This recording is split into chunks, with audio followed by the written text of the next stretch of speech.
খামুনি তোমরা কি নতুন আসছো নাকি না করে? হ্যাঁ, একদম কথা বলো না, কিন্তু সব ঠিকঠাক। এদিকে সবাই ভদ্ররা বসে আছে, তোমরা ভদ্র হয়ে যাও।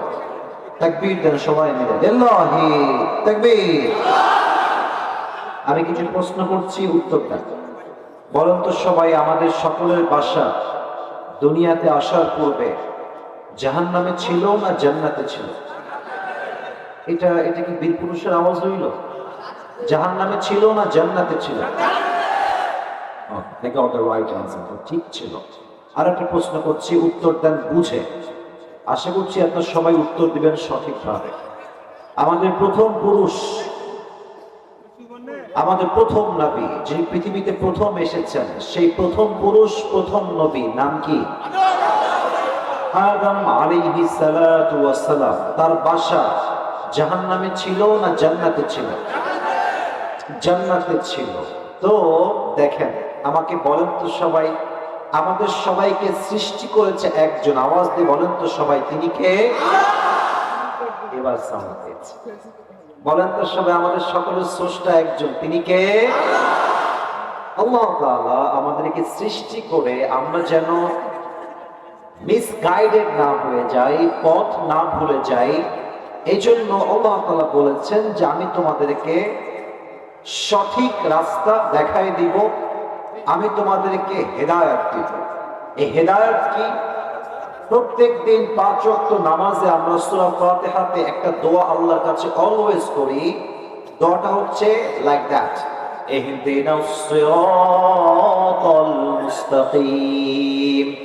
ও আল্লাহ, show us the right path, show us the right direction. ও আল্লাহ, তুমি আমাকে সঠিক পথের দিক নির্দেশনা দান করো। কোনটা সঠিক কোনটা বেঠিক এটা আমি জানি না, এটা জানে একজন। আওয়াজ দিয়ে বলেন সবাই, তিনি কে? আমি আপনাদেরকে বোঝাতে চাই যে হেদায়েতটা আসলে কি, সঠিক পথ আসলে কি। খুব খেয়াল করবেন, যদি কারো মনোযোগ ডান বাম হয়ে যায়, কথার মার প্যাচ আপনি বুঝবেন না। Please pay your attention, focus on this lecture. ভালো করে মনোযোগ বাড়ান সবাই, আমি বলছি বোঝায়। আমাদের বাসা ছিল জান্নাতে, এসে গেলাম আমরা সবাই দুনিয়াতে। মনে করেন যে আপনাদের নীলফামারীতে একটা কুয়া আছে, পানির কুয়া। তো আমি আসিফ হুজুর অ্যাক্সিডেন্টলি বা আনফরচুনেটলি হাঁটতে গিয়ে বা চলতে গিয়ে বা গাড়ি থেকেই সাডেনলি অ্যাক্সিডেন্টলি আমি কুয়ার নিচে ভিতরে পড়ে গেলাম, কুয়ার ভিতরে পড়ে গেলাম। এখন আপনারা আমাকে বলেন তো, আপনারা আমাকে তোলার জন্য বাঁশ আনবেন, গাছ আনবেন না রশি আনবেন? এই যে ভাইরা কত সুন্দর আওয়াজ দিয়েছে, বামে আওয়াজ পাই নাই। গাছ আনবেন না রশি আনবেন? বাঁশ আনবেন না রশি আনবেন? এই কোরআনে আল্লাহ তাআলা আমাদেরকে সবকিছু শিখিয়ে দিয়েছেন। হেদায়েতের মাধ্যম হচ্ছে মোট দুইটা আল্লাহ দিয়েছেন, এক হচ্ছে নবী, আর এক হচ্ছে কোরআন। আই রিপিট এগেন, আমি আবারও বলছি, প্রত্যেকটা যুবকদের জন্য, মুরব্বীদের জন্য, মায়েদের জন্য, বোনদের জন্য, প্লিজ মনোযোগটা বাড়ান। হেদায়েতের রাস্তা আল্লাহ দুইটা দিয়েছেন, এক হচ্ছে নবী, আর এক হচ্ছে এই কোরআন। এই কোরআনে আল্লাহ তাআলা বলেছেন 4 নম্বর পারা ঠিক 2 নম্বর পৃষ্ঠা, ইয়া আইয়ুহাল্লাযীনা আমানু তাকুল্লাহা হাক্কা তুকাতিহি ওয়া লা তামুতুন্না ইল্লা ওয়া আনতুম মুসলিমুন। তোমরা রবকে ভয় করো, ভয় করার মতো, এবং মরতে যেহেতু হবে অতএব তোমরা মুসলমান না হয়ে মারা যেও। আরেকটা আয়াতে আল্লাহ তাআলা বলেছেন ওয়াতাসিমু বিহাবলিল্লাহি জামিআন ওয়া লা তাফাররাকু। এটা হচ্ছে 103 নম্বর আয়াত, এর পরের আয়াত।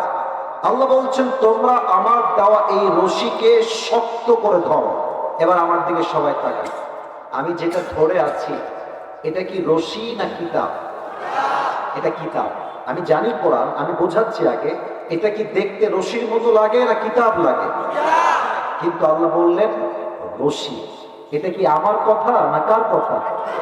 আমার কথায় ভুল হতে পারে, বাট আল্লাহর কথায় কোনো ভুল হতে পারে? যালিকাল কিতাবু লা রাইবা ফীহি হুদাল লিল মুত্তাকিন। This is the book the most authentic and reliable book in the world, whereof there is no doubt in it, a guidance to those who are muttaqin. এমন একটা কিতাব যেখানে কোনো সন্দেহ নাই, সন্দেহের লেশ মাত্র নাই, মুত্তাকিদের জন্য গাইডলাইন ওই কিতাবটাকে পাঠিয়েছে একজন। আওয়াজ দিয়ে বলেন সবাই, তিনি কে? তো আল্লাহ বললেন এটা হচ্ছে রশি। আল্লাহ রশি কেন বললেন, এর একটা ব্যাখ্যা আছে। আচ্ছা, খুব খেয়াল করবেন, আমি আসিফ হুজুর যে কুয়ায় পড়ে গেছিলাম, মনে আছে সবার? মনে আছে সবার? আচ্ছা, আপনি যখন আমাকে রশিটা ফেলবেন, তো আমাকে তোলার জন্য এখানে রশি ফেললেই হবে না, দুইটা শর্ত লাগবে। বলেন সবাই, কয়টা শর্ত? আমার আব্বাজানরা সবাই কথা বলছে আজকে। আপনাদের সাউন্ড দেখে মনে হচ্ছে আজকের ওয়াজটা ব্রেন দিয়ে নয়, কলিজার থেকে আজকের ওয়াজ হবে, ঠিক কিনা বলেন? দুইটা শর্ত। এক, রশি হওয়া লাগবে মজবুত। রশি যদি হয় পচা পাটের রশি, কি হবে? আমি ধরবো, আপনি টান দিবেন, মাঝখান দিয়ে ছিঁড়ে যাবে, আমি উল্টে আমার দাঁত ভেঙে যাবে। কথা ঠিক আছে কিনা বলে? রশি হওয়া লাগবে শক্ত, না হয় ওঠানো যাবে না। নাম্বার 2, 2 নাম্বার হচ্ছে রশির গোড়ায় যিনি ধরবেন তার হাত হওয়া লাগবে মজবুত, শক্তিশালী। কারণ তার হাত যদি শিথিল হয়ে যায়, আমি 2 হাত ধরে এমনি উঠা ট্রাই করব, হাতটা শিথিল হয়ে যাবে, আমি যেখানে ছিলাম উল্টায় সেখানে গিয়ে পড়বো। কথা ঠিক আছে কিনা বলে? রশি হওয়া লাগবে মজবুত, যে ধরবে তার হাত হওয়া লাগবে মজবুত। এবার নীলফামারী ভাইরা, আপনারা যে বাঘের বাচ্চাটা প্রমাণ দিবেন। এবার বলেন তো, আল্লাহ যে রশিটা ফেলেছেন এটা হচ্ছে আল কোরআন। এটার মতো শক্তিশালী রশি আল্লাহর জমিনে দ্বিতীয় আর কোনো কিছু কি হতে পারে? এবার বলেন, এই রশির গোড়ায় আছে আমার রবের কুদরতি হাত। আল্লাহ নিজেই এই রশির গোড়ায় ধরে আছেন। এবার বলেন, আল্লাহর চাইতে শক্তিশালী হাত কোন নেতার হতে পারে? কোন মন্ত্রীর হতে পারে? কোন বড়লোক ব্যক্তির হতে পারে? আল্লাহ বলছে, বান্দা তোমরা সবাই জান্নাত থেকে কুয়ায় পড়ে গেছো। This world is like a tunnel.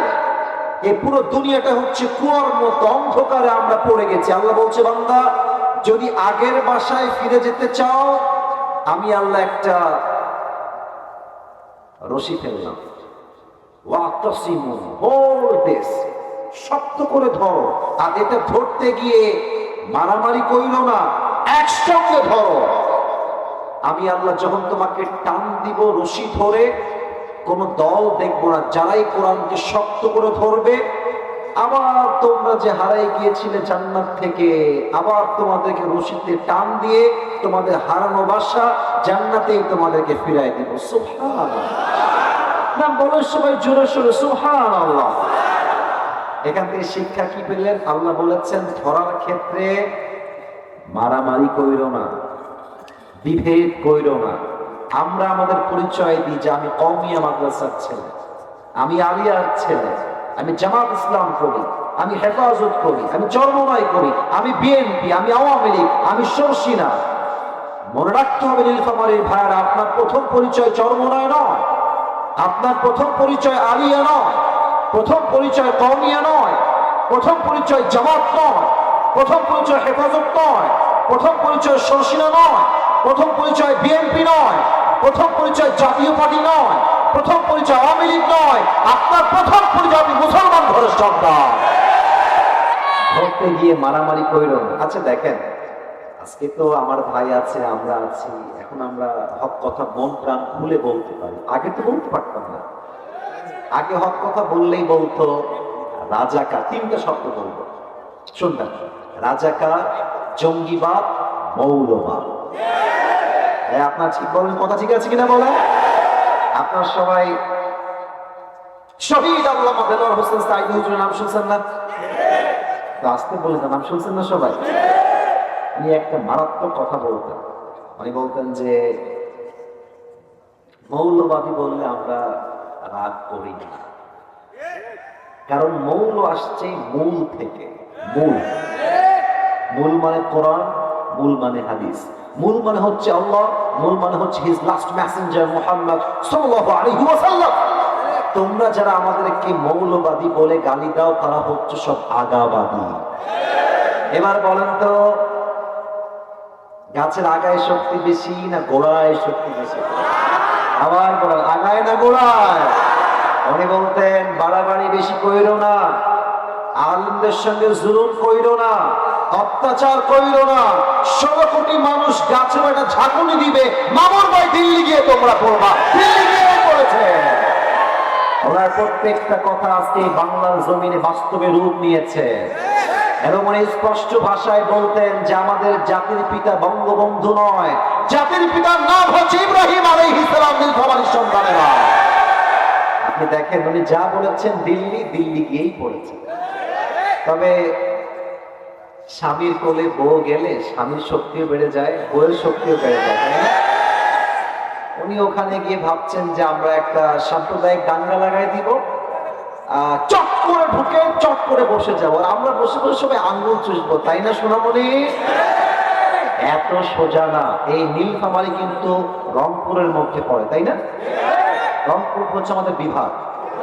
এই দেশ যে দ্বিতীয়বার স্বাধীন হয়েছে, এটা রংপুর থেকে তার সূচনা শুরু হয়েছে। যুবক, ইতিহাস ভুলে গেলে চলবে না, ইতিহাস মাথায় রাখতে হবে। রংপুরের নাম এই দেশে নয়, পুরো বিশ্বের প্রত্যেকটা দ্বার প্রান্তে পৌঁছে গিয়েছে। যুবক ভাই, অতএব কেউ যদি ভাবে আবার চট করে ঢুকায় দিয়ে বসায় দিবে, মাথায় রাখতে হবে এই নীলফামারীর জমিন থেকে স্বৈরাচারকে নামানোর জন্য একটা শহীদ আবু সাঈদ নয়, হাজার হাজার শহীদ আবু সাঈদ মাথায় কাপড়ের কাপড় বেঁধে রাস্তায় নেমে কাঁচা রক্ত দিয়ে শহীদ হওয়ার জন্য প্রস্তুত থাকবে। হাত তুলে বড় সবাই মাঠে।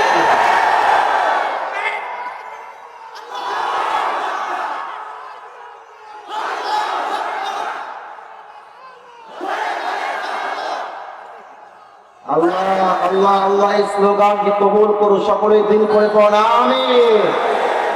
আরো ভাবে যে ডক্টর ইউনূস সাহেব ভদ্র মানুষ, নরম সরম মানুষ, যা বলবো তাই শুনবে। বেটা, পানির স্রোত যতই ঠান্ডা হোক আর যতই চুপ থাকুক না কেন, বাট পানির স্রোত যখন একবার শুরু হয়ে যায়, পাহাড়কেও পানি ভেঙে চুরে চূর্ণ বিচূর্ণ করে দেয়। আরেকটা সাংবাদিক আছে দেখবে, বাংলাদেশ আর থাকবে না। বদমাইশ। এই বেটাকে দেখলে আমার মনে হয় যে এই বেটা ঢাকার গুলিস্তানে আন্ডারপ্যান্ট বিক্রি করলে বেশি মানাতে। যুবক ভাই, এদের মতো সাংবাদিক থেকে পিটাই সাইজ করতে এই দেশের মুসলমানদের 5 মিনিটের সময় লাগবে। নীলফামারী ভাই, আমরা মুসলমান ভাই, মারামারি আমরা চাই না। ভালো হয়ে যাও মাসুদ, ভালো হয়ে যাও। আমরা মারামারি চাই না, আমরা মুসলমান। আমাদের ধর্মের মূল মেসেজটাই হচ্ছে শান্তির ধর্ম। আল্লাহ ভারতদেরকে হেদায়েত দান করে। সবাই প্রণামে। আপনাদের বউ আছে? কার একটু হাত তুলুন তো। বউ আছে? বউ আছে, আছে, হাত নামে। বউ নাই কার, তারা হাত তুলে নেবা। তোমার সবাই সিঙ্গেল নাকি? হে, আমি বিশ্বাস করি না। মিথ্যা না সত্যি? এই যে আমার স্যাররা, বাবারা মাঝে মাঝে আছেন, বোনেরা আছেন, মেহরবানি করে আব্বারা, মায়েরা, আমি প্রায় এই কথাটা বলি যে যুবকদের শীত দূর করতে কম্বল দিয়ে কাজ হবে না, ল্যাব দিয়ে কাজ হবে না, বউ দিয়ে কাজ হবে। যুবক ভাইরা, আল্লাহ প্রত্যেকটা আব্বা আম্মাকে বোঝার তৌফিক দান করুন। সবাই বল আমিন। বোঝে না রে, বোঝে না, আসলেই বোঝে না। তবে বাবারা মাঝে মাঝে বুঝলেও কিন্তু মেয়েরা বুঝতে চায় না, বিকজ অফ মানি। অনেক মেয়ে দেখবার টাকার জন্যই বিয়ে করে। অনেক মেয়ে আছে, না নাই না,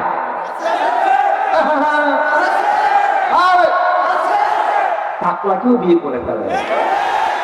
আমি বলেছি বাটপাট তো সবাই হয়, তো টিনের ঘরে কান্না করার চাইতে BMW তে কান্না করা। ওরে বাপ্পা, প্রিয় বোন আমার, আপনি টাকলাকে বিয়ে করে টাকা পাবেন, গাড়ি পাবেন, বিশাল বড় ফ্ল্যাট পাবেন, বাট মনে কিন্তু একটা সুখ বলে কথা আছে। আপনি টাকলাকে বিয়ে করে মনের সুখ কোথাও খুঁজে পাবেন না। যুবক ভাইরা আমার, আল্লাহ আপনি বন্ধুদেরকে বোঝার তৌফিক দান করুন। আমরা সবাই মিলে 3টে তাকবীর দিয়ে তাফসীরে ফিরে যাব।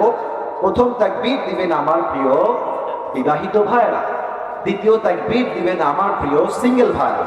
দেখবো যে আজকে এই নীলফামারীর কিশোরগঞ্জে কার গায়ের জোর কত বেশি। বিবাহিত ভাইরা একটা কাশি দেন। হ্যাঁ, আজকে কিন্তু বিবাহিতের জোর অনেক ভালো আছে। দেখা যায় হু ইজ মোর পাওয়ারফুল, কার শক্তি কত বেশি। বিবাহিত ভাই তাকবীর দিবেন, সিঙ্গেল না কি পয়েন্ট কেপসাল চুপ থাকবে না। বিবাহিত ভাই তাকবীর দেন, লিল্লাহি তাকবীর। পুরো বছরে আজকে আমি বিবাহিতের সাউন্ড শুনে ভয় পেয়ে গেছি। এবার সিঙ্গেলদের পালা। সিঙ্গেলরা কাশি দাও। দেখা যাক, আপনার নাম্বার দিবেন, আমি চুপচাপ আছি এই মুহূর্তে। সিঙ্গেলরা তাকবীর দিবেন, লিল্লাহি তাকবীর। ইস, বিবাহিত ভাইরা সরি, একটুর জন্য আপনারা আর পারলেন না। আজকের সিঙ্গেলরাই তাকবীর দিয়ে পাস করেছে, ঠিক না বলেন? এবার একটা কাশি দিবেন, সবাই তাকবীর দিব আমরা। এমন জোরে তাকবীর দিবেন, আমার সাররা ভাইরা তাকবীরের ঠেলা স্টেজ ভেঙে নিচে পড়ে যাবে। সবাই একটা কাশি দিয়ে গলা ঠিক করেন। এবার কিন্তু হাসি নয়, বাঘের মতো স্লোগান দিয়ে, সিংহের মতো গর্জন দিয়ে এই ডান হাত তুলে লিল্লাহি তাকবীর। সর্বনাশ, মারাত্মক সাউন্ড ভাই, আমার দিন দেখি লিল্লাহি তাকবীর। আল কোরআনের আলো। সংসদে যাও, right. Okay, let's try again. Sound যেন কমে না যায়, কমে গেলে যা কমবে তার লুঙ্গি টান দিয়ে ধরবা, বা খুলে যেন না যায়। দেন, আল কোরআনের আলো, আল হাদিসের আলো। কোরআন হাদিস যেখানে, আলেম ওলামা যেখানে, নীলফামারীবাসী যেখানে, আল্লাহ তাআলা যেন কবুল করে নেয়। সকলে পড়ুন আমিন। আপনাদের সাউন্ড শুনে আমার কলিজা ঠান্ডা হয়ে গেছে। আল্লাহ কবুল করে নি, সকলে পড়ুন আমিন। আপনারা আমাকে একটা ওয়াদা করেন তো, হাত তুলতে হবে না, শুধু মুখ দিয়ে ওয়াদা করেন। বলেন সবাই হুজুর। না, এটা আওয়াজ কমে গেছে। বলেন সবাই হুজুর। রেকর্ড হচ্ছে কিন্তু। আমরা নীলফামারীর সন্তান, আপনাকে আজ ওয়াদা দিলাম, তাফসীর শেষ না করে, দোয়া না করে আমরা কেউ উঠে এবার হাত তুলে বলেন যাব না। এমনি বলেন যাব না। বলেন সবাই ইনশাআল্লাহ। এরপরে যদি কেউ উঠে যায়, আল্লাহর হাবিব বলেছেন লা ঈমান আলাহ লিমান লা আমান আলাহ। যার কথা ঠিক নাই তার ঈমান ঠিক নাই। Now the decision is totally yours. সিদ্ধান্ত আপনার হাতে, আপনি ঈমান ঠিক রাখবেন কিনা। বসবেন তো সবাই ইনশাআল্লাহ। তাফসীর শুরু করছি আল্লাহর নামে। আজ আমরা যেই পারার থেকে তাফসীর শুনবো, সে পারাটা হচ্ছে 30 নম্বর পারা। বলেন সবাই কত নম্বর পারা? হ্যাঁ, আওয়াজ আছে এখন। বলেন সবাই কত নম্বর পারা? সূরাটা হচ্ছে 30 নম্বর পারা, একদম প্রথম সূরা। সূরাটার নাম হচ্ছে সূরাতুন নাবা। বলেন সবাই সূরাতুন নাবা। আমরা যে আয়াত থেকে তাফসীর শুরু করব, এই আয়াতটা হচ্ছে সূরাতুন নাবা এর 21 নম্বর আয়াত, 21। আপনার কথা বলবেন না, থামে। আদব ভাই, এটার আদব আছে। আপনার কি কথা বলবেন না? তোমাদের ডানে আমি প্রায় দেখি তোমরা ডিস্টার্ব করছো, এরপর ডিস্টার্ব করে ঠ্যাং ভেঙে বলবে একেবারে। পরিজাত যোগ্যরা বলা ভাইয়েরা, যুবক ভাইয়েরা, একদম চুপ থাকেন। কথা শুনি, আমরা সবাই মিলে শুনছি। 4টা বিষয়। নাম্বার 1 হচ্ছে রাইট রিসাইটেশন, সঠিক তেলাওয়াত। নাম্বার 2 হচ্ছে রাইট ট্রান্সলেশন, সঠিক তর্জমা। 3 নাম্বার হচ্ছে আয়াতের মূল ব্যাখ্যা কি, তাফসীর কি। 4 নাম্বার হচ্ছে শিক্ষা কি। এই হচ্ছে 4টা বিষয়। That is must to talk about. That is very important to talk about. কথা না বললে এই 4টা বিষয়ে আয়াতের তাফসীর কখনো সম্পূর্ণ হতে পারে না। আমি শুরু করছি 1 নাম্বার থেকে। তেলাওয়াত করার সময় দিলটা অ্যাক্টিভ থাকবে আমার তেলাওয়াতের দিকে। আউযু বিল্লাহি মিনাশ শাইতানির রাজীম। বিসমিল্লাহির রহমানির রহিম। ইন্না জাহান্নামা কানাত মিরসাদা للطاغين مآبا لابثين فيها أحقابا لا يذوقون فيها بردا ولا شرابا إلا حميما وغساقا الله أكبر তেলাওয়াত এবার আসুন ট্রান্সলেশনে যাই তরজমায় চলে যাই ইন্না জাহান্নামা কানাত মিরসাদা The hellfire is like a boat. এই জাহান্নামটা হচ্ছে বিশাল লম্বা একটা ঘাঁটি লিত্তাগিনা মাআবা for the transgressors a place of return যারা বেনামাজি হবে সুদখোর হবে ঘুষখোর হবে তাদের জন্য এই জাহান্নামটা হবে আবাসস্থল শেষ ঠিকানা লাবিতিনা ফিহা আহকাবা Allah is talking about the time limitation on this ayah. Allah Ta'ala এই আয়াতে বলছেন যে জাহান্নামীরা জাহান্নামে কতদিন বসবাস করবে আল্লাহ তাআলা বলছেন লাবিতিনা ফিহা আহকাবা যুগের পরে যুগ বছরের পরে বছর জনমের পরে জনম জাহান্নামীদেরকে আগুনে পোড়াবে একজন আওয়াজ দিয়ে বলেন সবাই তিনি কে لا يذوقون فيها بردا ولا شرابا They will have no food to eat, they will have no water to take. খাবারের জন্য কোনো খাবার থাকবে না আর যখন জাহান্নামীরা বলবে আল্লাহ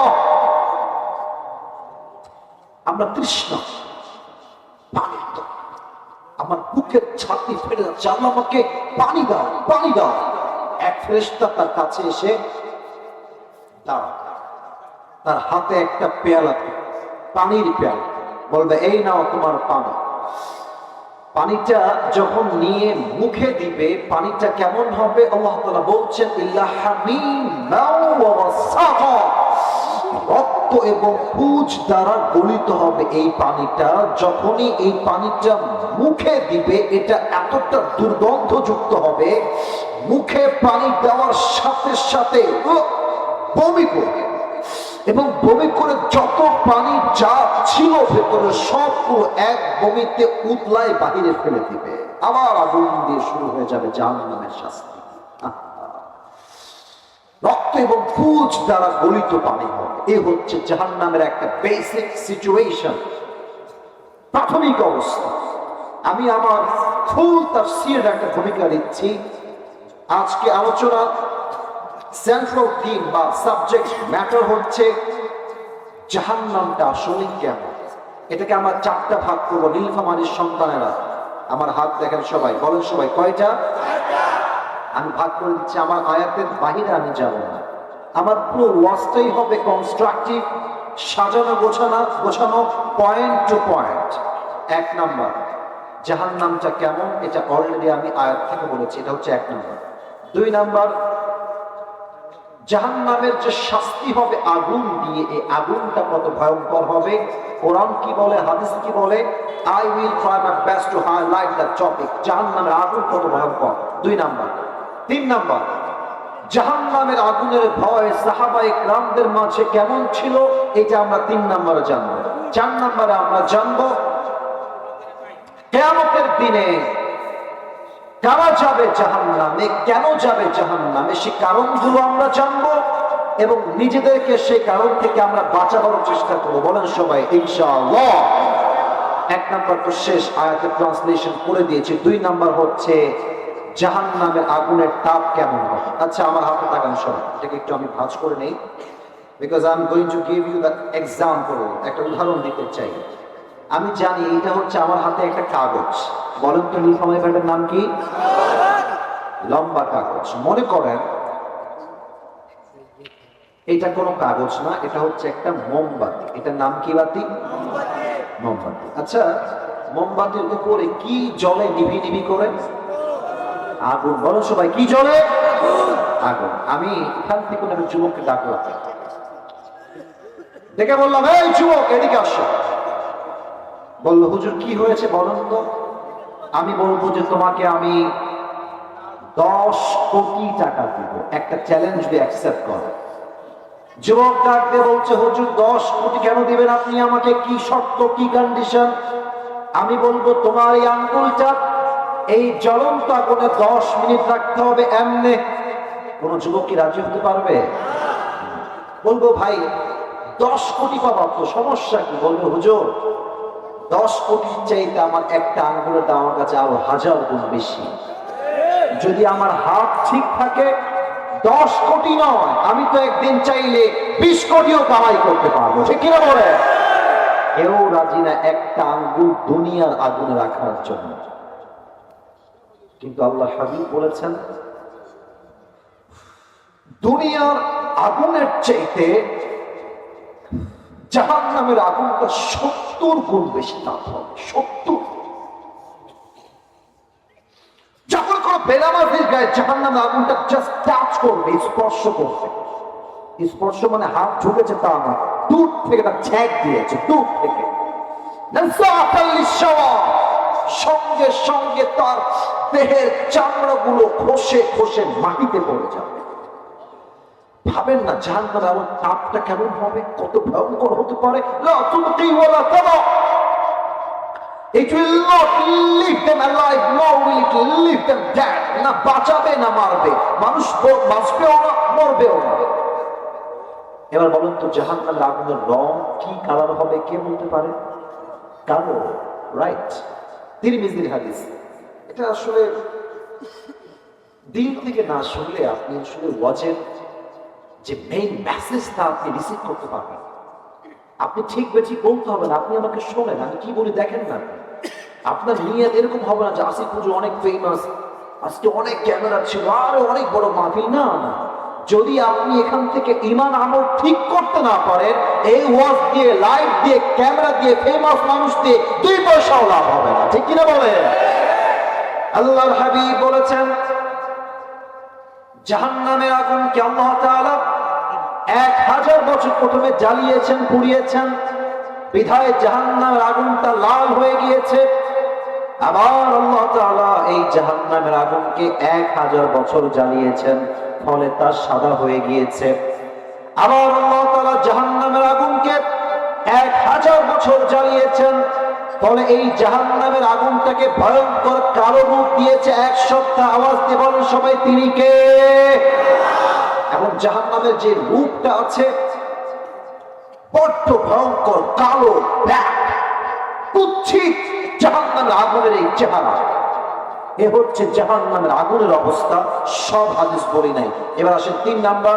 এখানে আমি কিছু ঘটনা বলবো হাদিস থেকে, যে ঘটনাগুলো আমাদের এই দেশকে কেন্দ্র করে আমি বলতে চাই। কারণ আপনারা দেখেছেন এই দেশ থেকে 1 টাকা নয়, 2 টাকা নয়, 1 কোটি নয়, 2 কোটি নয়, হাজার হাজার কোটি টাকা বিদেশের মাটিতে পাচার হয়ে গিয়েছে। আপনারা এবার আমাকে উত্তর দেন, ইসলামের দ্বিতীয় খলিফা কি নাম? রাইট আনসার, ভয় নাই, আমি আপনাদেরই ভাই। নাম হচ্ছে ওমর ফারুক। বলার সবাই নাম কি? ফারুক রাদিয়াল্লাহু তাআলা আনহু। আচ্ছা এদিকে তাকান তো আমার দিকে, আমার জামাটা দেখেন তো, কারণ টেবিল তো আমার সামনে নাই। আমি যেটা পরে আছি এটা কি পাঞ্জাবি না জুব্বা? হ্যাঁ হ্যাঁ, উত্তর সঠিক আছে। পাঞ্জাবি না জুব্বা? পাঞ্জাবি কেমন হয়? এই যে হাঁটু বরাবর কাটা হয়, এই পাশেও ফাড়া, এই পাশেও ফাড়া, আর হাঁটু বরাবর। আর জুব্বা কেমন হয়? পুরোটাই সেলাই করা, আর এটা হয় টাকনু পর্যন্ত। খুব খেয়াল করবেন হাদিসটা। ওমর ফারুক জুমার মেম্বারে, এই হলুদ গেঞ্জি, এই ছেলে, হলুদ গেঞ্জি এই পাশে, এই ছেলে বসো, একদম বসো, হয় না, খবরদার। এত সহজ না।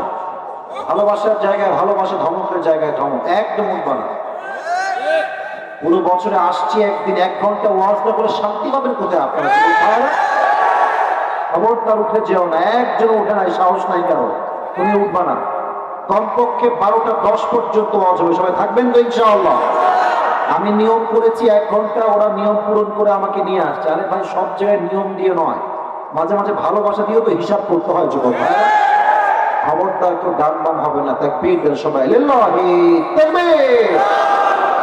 ওমরে ফারুক জুমার খুতবা দিচ্ছেন, মেম্বারে দাঁড়িয়ে দাঁড়িয়ে এক সাহাবী জুমার খুতবার মাঝে দাঁড়িয়ে গিয়েছে, ডাক দিয়ে বলছে, ইয়া উমর, ইয়া খলিফাতুল মুসলিমিন, আপনার জুব্বার সাইজ লম্বা কেন, তো হাঁটুর নিচে নেমে গিয়েছে, একদম টাকনুর নিচে, আপনি কি রাষ্ট্রের টাকা কি মেরে খেয়েছেন?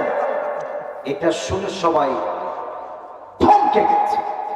ওমরে ফারুক এত মারাত্মক কথা, এত বড় কথা, আর ওমরে ফারুক কি করছেন? মুচকি হাসি।